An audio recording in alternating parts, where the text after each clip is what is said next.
We are here today at Wynyard Hall, the beautiful Wynyard Hall, with Stewart from Weardale Lithium. Stewart, I mean, not everyone decides to embark on a huge lithium mine project. How on earth did you get brought into this?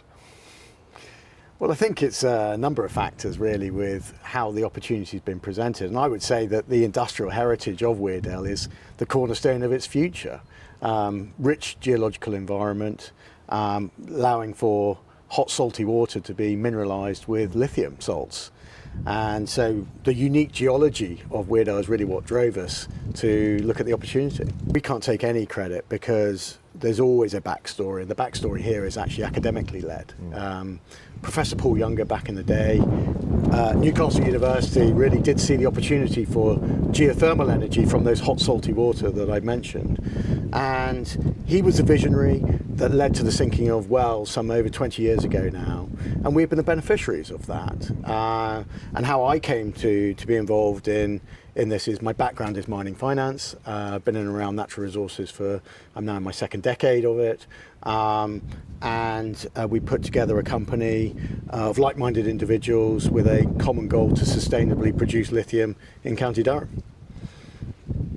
There's a couple of things on that, Stewart. People won't understand your background in finance. So you worked in the city? Yes. And banking, raising finance for similar projects? That's right. Spent over 10 years in the city, mainly working with small growth companies, particularly in natural resources. So I latterly was head of metals and mining for US Bank Cantor Fitzgerald. So I've been involved in projects all around the world. Some of the jurisdictions which may not be on everybody's holiday destination, as minerals tend to occur in fairly obscure parts of the world, and working in the northeast is certainly one of the easier jurisdictions that I've encountered. Yeah, brilliant. So Stewart, you're working in the city. How do you actually get wind of this project? So I'd left the city some years ago, and actually I was jealous. I thought my clients were having far too much fun. And I had a deep empathy with actually really wanting to make a project happen. So yes, it was interesting doing the financing, doing the advisory work for them, but really I wanted to get my hands dirty and see something tangible, a project really progress. So I worked in a number of different operational projects around the world.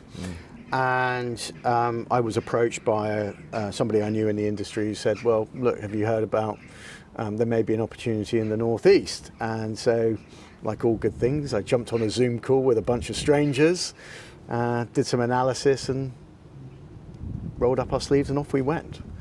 And that is relevant because I know you and I have chatted about the history of these wells. And isn't it funny that they were done in the glory days of One Northeast Finance when there was funding to do a really solid job on the wells, and also you were saying to me a while ago about the quality of the sampling that came out, from those. But are you able to share a little bit about what you actually learned about this technology when you actually got out in the field?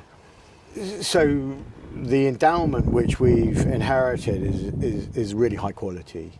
The wells were sunk to a gold-plated standard, an oil field standard, and we've been able to go down the holes. We've got some quite interesting footage. The video teller down there shows the casing to be in great shape, despite having been in quite a difficult corrosive environment at depth for over 2 decades. So the wells are in great shape. We proved the lithium content. We've then pumped the wells to see their pressure performance and the ability to provide sustained flow. And then we've been the first company to produce lithium from that hot salty brine, producing a battery-grade lithium carbonate. And so now what we're looking to do is really move on to the next step of scaling, which is to build the UK's largest demonstration facility. This was permitted in Q1 of this year. And so we're in the process now of financing and construction of that at Eastgate in County Durham. How important is this project for UK PLC? It's of national significance. It's, and importantly, it's also of regional and local significance because everybody's a stakeholder in this. Currently, the UK has no lithium production at commercial scale from natural resources, and nor does Europe. And this is against the backdrop where it is a highly politicised, geopolitically tariff-driven environment where supply is in the hands of very few nation states. Some of them are friendly, some of them less so.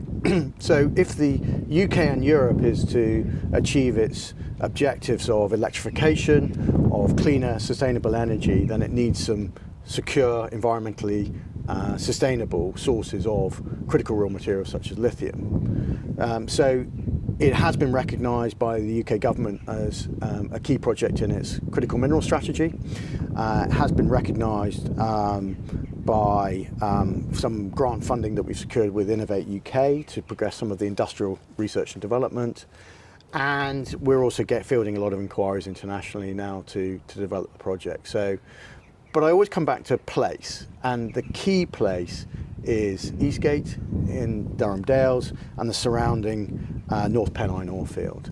And I think, as much as this is a story of national significance, it's also a significance of local regeneration, because this is an area that used to be limestone mining, cement production, and indeed the site where we plan to have our central processing facility closed over 20 years ago. 120 families lost their jobs, moved out of the area, and we see what we're doing as a really significant part of regeneration and replacing those jobs with future-facing green economy, high-paying roles.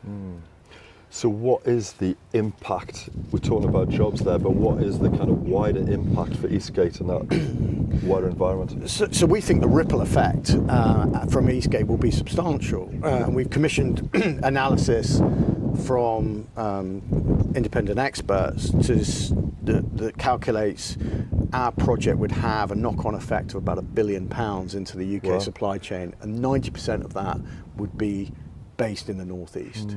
So this is everything from pipes, energy, generators, office supplies, everything. So, and we have very much a local first procurement and hiring policy. It's good business sense. So we see a great good news story, not only for Eastgate, County Durham, but the wider northeast. And there's a few wider things, aren't there? Because people don't understand how much lithium there is actually under the ground. In terms of that opportunity, how large is the scale? Well, that is the £1 billion question. So from the wells that we have tested to date, and quite a lot of geological investigation and exploration, we've been able to come up with some resource estimates, globally compliant, recognised calculations. And that's suggesting to us that the ability to produce somewhere in the order of 10,000 tonnes of lithium carbonate per year for a minimum of 10 years, and possibly up to 20 years, is our base case for what we think. And that is somewhere in the order of around $1.3 billion cash flows over that period. Which is massive. When you think of those minerals, being actually under the ground, obviously the challenge is the extraction of them. And again, people think lithium's just, in massive cubes, but you were quick to remind me that it's actually coming out of the water, isn't it, the lithium? For the benefit of those watching, where is the lithium? So you've mentioned mining a couple of times, and I think, to be clear, we're actually not a mining company. Yeah, that's true. We're a minerals company. That's right. And we're actually involved in the pumping and processing of water. This is a water-based project, and that confers a number of advantages for everybody. One, it means that we're not actually making big excavations under the ground, so there's no tunnels, there's no open pits, there's no underground caverns. That's hugely environmentally favourable. It's also good business sense because you're moving less rock, but also there's no visual impact. And so we're very mindful again of place and the beauty of the Durham Dales, and that will not change. is a simple consequence of what we are doing. You'll see a couple of manhole covers and a couple of pumps, but the beauty and the environment, a working environment, will not change. So from our perspective, drilling a well into the ground, and we're talking around 500 to 1,000 meters deep, with a pump on top, and then it's piped to a central processing facility. So what you see today is what you'll see in the future. Amazing. But what you're also doing is bringing in lots of hot water. What are you going to do with all the hot water? So this is a real ancillary opportunity. It's not baked into our business plan currently. We're very much a minerals lithium focused business, but we do see diversification opportunities. So the heat in the water, so it's around 90 degrees C at the bottom of well 1.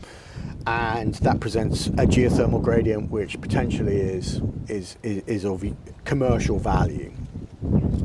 So you see district heating schemes around the world, and indeed there's been some extensive trials in the northeast, and some operational concepts as well. We see that using that large site at Eastgate is real opportunity to leverage that. So we think that can be monetized in those industries which potentially need a lot of heat and a lot of water. Okay. So if I was to push you, Stuart, and think of some of the more innovative uses of that hot water, what could they be at their most extreme?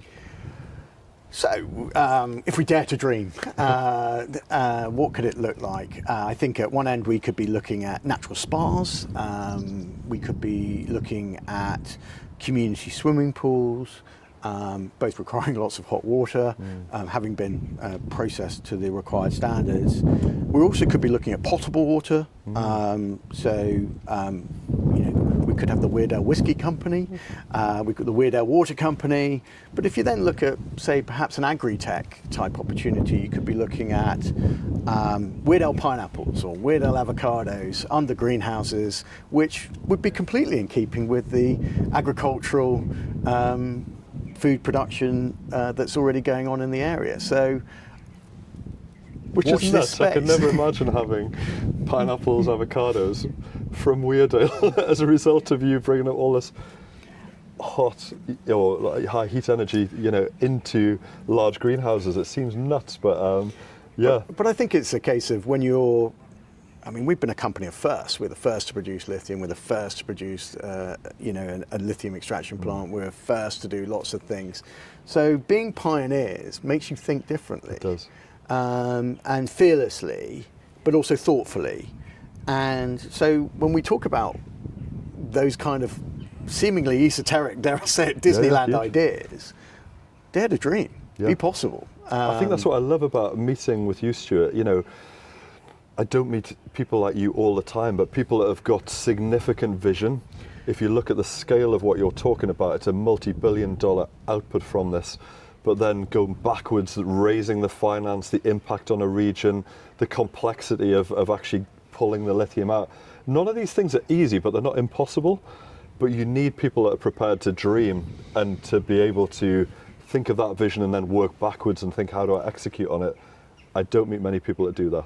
But it shouldn't surprise us, because we are a nation of entrepreneurs. We are a nation of risk takers. We are a nation of people who dream and build big. And look where we are today.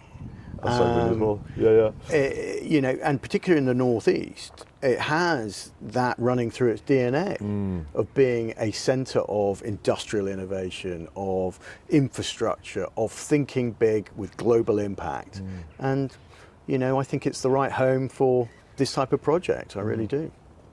How have you found it moving out of sector from banking into, dare I use the word startup, because it's still been going through those early challenges of getting something off the ground, raising finance? How have you found that transition? Oh wow, that's been a journey, and newfound respect for every entrepreneur that is out there, because we're problem solvers, we're agitators, we're change makers, and I found that initially you get a real energy doing that, but it's also learning with disappointment, frustration, speed of change, And I would say my biggest character flaw amongst quite a few is impatience. We want to make this happen. There is a time value of money. There is a cost to things being slow and bureaucratic and things like that. So I'm naturally agitating for things to be quicker, cheaper, because that's how you make things done. And we operate in a globally fast-moving environment, whatever sector we're in. So I think that has been a real cultural shift. I'm used to things happening quickly in the city. I'm very used to that pace. So I guess we bring a bit of dynamism, but a little bit of frustration at the same time. The long projects. And Stewart, just thinking about the ecosystem of finance, and then all the players in government, and then all the kind of regional players for local government, do you feel like you've had the necessary support around you, or how easy has it been for you to raise the finance and get the support to get this project underway? So you're absolutely right. This is a multi-layered stakeholder environment. I have to say, the working relationship with particularly Durham County Council, the local parish councils, the local communities has been very positive, vibrant, healthy, and moving in the right direction. And I would say that both also going up a step to the North East Combined Authority. At national level, there is a recognition of the importance of this project and others, with the critical mineral strategy, which is about to be updated shortly, and we've been putted into that. There is a disconnect between policy and capital currently, and we won't be the only sector to be experiencing that. And I think this is important, particularly because, as I said earlier, the critical minerals is highly geopolitically charged, and with that becomes nation, state and regional financial intervention. So you're seeing that in America with what they're doing with their EXIM program, their IRA program that predated that, the president's geo-expansionist ideas around minerals in Greenland or minerals in Ukraine. Yes. That tells you the kind of landscape that we are operating in as a nation, and therefore the importance of sovereign supply. And that requires a bit of capital. So yes, we have been fortunate enough to be awarded certain grant money, and I will shamelessly continue to invest in the Northeast Entirely. And bring that money up here. But we need more, and we need more quickly. Many of the entrepreneurs I interview in this kind of capacity, they talk about the challenge of UK risk capital compared to the more favourable US risk appetite, and risk capital. Do you see that? Do you see that there is a more of an appetite to lend from the US lenders? Is it? I think there is a structural problem here, and I can say that with a finance hat on, and also as developing a company from concept into scale up. Our risk capital environment has been hollowed out extensively, and our attitude to risk is also. So if you don't have a risk reward matrix that works, then capital doesn't flow. So I would love to see some liberalisation and some incentives for people to invest. I do a lot of business in Australia, and I see how they can make similar schemes, such as their superannuation scheme, which is equivalent to our workplace pensions, really not only allocating some money to blue chip secure long-term investments, but also some real startup operations which have the scope to really appreciate in capital growth, take a bit more risk, but really knock the lights out. And I can walk up and down the street in any major Australian city and say, what are your top 5 holdings in your super account? And they will be able to tell me. Yeah. I think in the UK we have divorced ourselves from our financial matters, and I think as a nation that's something that I think we probably need to revisit. Absolutely. My cash is dumped in an index fund and I don't really know what's happening. Yeah. It's entirely true. Yeah. So Stewart, for a project of this scale, what does it look like in terms of the various stages of investment? So the next key milestone for us is the financing construction of the demonstration plant, and that's an end-to-end borehole to battery facility, and that's in the order of tens of millions. for that investment, and then it will scale into the hundreds of millions for the next phase to take the business cash flow positive and commercial production. Brilliant. And are you always trying to develop relationships with other investors that might want to get alongside your journey? 100%. We're very much collaborative with the investment community. We're very much open and welcome those inquiries to come alongside the existing investors that we've secured. Brilliant. So here's a question for you, Stuart. If I was to be back here in 5 years' time and we're having the same, and I hope we are, the same conversation, what could have happened in a five-year timeline?